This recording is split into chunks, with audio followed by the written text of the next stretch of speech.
अध्यक्ष महोदय, आपने मुझे मांग संख्या 42 और 45 पर बोलने का अवसर दिया।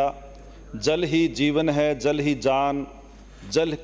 के बिना दुनिया वीरान, जल के बिना न वन उपवन, जल के बिना न खेतों में अन्न। और आज जल पर बहुत बड़ी जल संसाधन पर चर्चा हो रही है और राजस्थान प्रदेश जो रेगिस्तान इलाका है उसके अंदर जल का कैसा महत्व है ये राजस्थान का व्यक्ति जानता है। और इसको सबसे पहले महसूस किया 1925 में महाराजा गंगा सिंह जी ने कि राजस्थान के अंदर जल को किस तरह से लाया जावे। इसलिए उन्होंने 5 दिसंबर 1925 को बीकानेर कैनाल का उद्घाटन हुसैनीवाला हेड से किया और जिसकी 1 बीघा चौड़ाई में ज़मीन खरीद करके वो इस नहर को लेकर के आए। उस ज़मीन के अंदर क्वार्टर बनाए गए, कोठियाँ बनाई गई, कर्मचारियों को रहने के लिए, अधिकारियों को रहने के लिए। लेकिन आज ये बड़े दुख के साथ कहना पड़ रहा है कि वो सारे क्वार्टर और कोठियाँ पंजाब की सरकार बेच चुकी है। और आज इस फिरोजपुर फीडर की और इस गंग नहर की हालात ये है कि जहाँ 2500 क्यूसेक पानी हमें मिलना चाहिए वहाँ 1200 से 1500 क्यूसेक पानी हमें मिलता है और उसमें भी 400 से 500 क्यूसेक पानी की छिजत बीच के अंदर सीपेज हो जाता है, चोरी हो जाती है और उसकी वजह से गंगानगर के किसानों को बहुत बड़ी परेशानी है वो झेलनी पड़ती है। मैं अध्यक्ष महोदय आपके माध्यम से कहना चाहता हूं कि सरकार 45 आरडी से खक्का हेड तक रीलाइनिंग का कार्य करे की ज़रूरत है, पटरे मजबूत करने की ज़रूरत है और पटरों पर सड़क बनाने की ज़रूरत है ताकि वहाँ आवाजाही हो सके, अधिकारी दोनों ओर चक्कर काट सके ताकि वहाँ पानी की जो चोरी है उसको रोका जा सके। क्योंकि पंजाब के लोग बर्मे लगा करके और ऊपर से पाइपें लगा करके पानी की चोरी रात को करते हैं और वहाँ आने जाने का मोटरसाइकिल भी उस पटरी के ऊपर से नहीं निकल पाता है, इसलिए वहाँ के हमारे कर्मचारी और अधिकारी वहाँ जा नहीं पाते हैं। इसी के साथ मेरा ये भी आपसे निवेदन है कि गंग नहर के खालों के लिए जो 20-25 साल पुराने हैं उनको नया बनाने की ज़रूरत है। जो 10 करोड़ का बजट इस बजट भाषण के अंदर दिया गया है, 1 किलोमीटर खाला 10 से 12 लाख रुपए में बनता है और एक जो आउटलेट है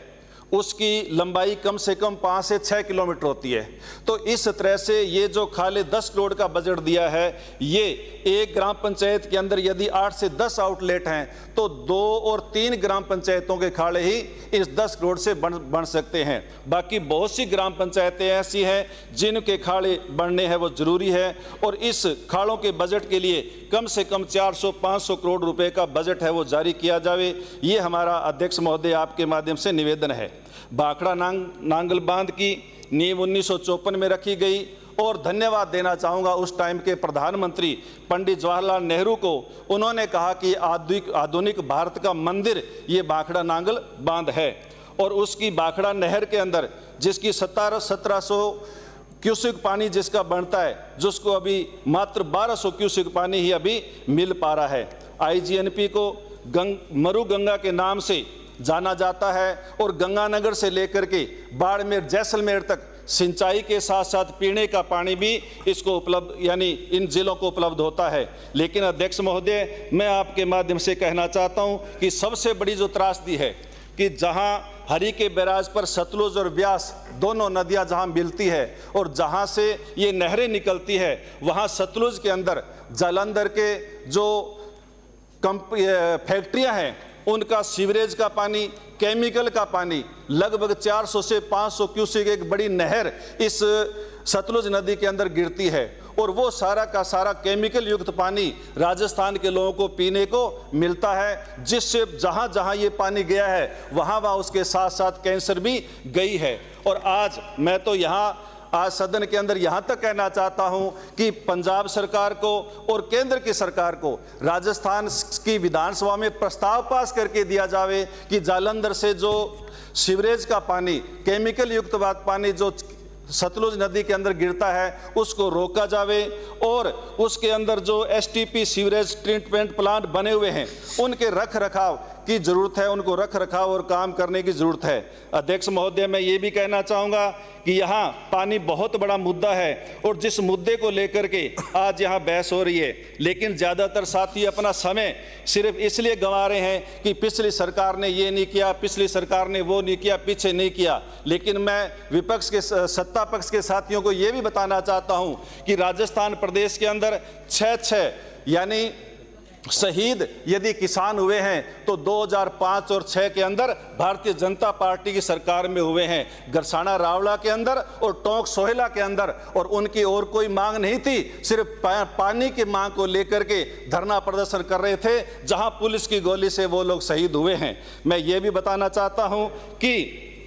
आज आईजीएनपी के जो खाले हैं वो भी लगभग 20-25 साल पुराने हैं, उनको दोबारा बनाने की ज़रूरत है। पिछली बार अशोक गहलोत साहब ने सीएडी के माध्यम से ये खाले बनाने के लिए घोषणा की थी और 3 चरणों में खाले बनने थे। 1 चरण का कार्य पूरा हो चुका है, खाले बन चुके हैं, लेकिन 2 चरणों के खाले अभी बाकी हैं। लेकिन इस बजट के अंदर उन खालों पर किसी भी तरह का कोई ध्यान नहीं दिया गया है, इस और भी ध्यान में आपका दिलाना चाहता हूँ। इसके साथ साथ मेरा आपसे ये भी निवेदन है कि कोरोना के समय के अंदर हम लोगों ने देखा कि किस तरह से ऑक्सीजन की कमी हमें महसूस हुई। पूरे देश के अंदर जब मात्र 5-7 दिन गर्मी पड़ी तो हम लोगों ने देखा कि किस तरह से आज वन और पर्यावरण को बचाने की जरूरत है। राजस्थान प्रदेश के अंदर एक और जहां हम सोलर कंपनियों के को जो जमीनें दे रहे हैं और उनके साथ साथ खेजड़ियों का कटान सबसे ज़्यादा यदि कोई कर रहा है तो ये सोलर कंपनियां कर रही हैं। विदेशों के अंदर अध्यक्ष महोदय आपके माध्यम से मैं बताना चाहता हूं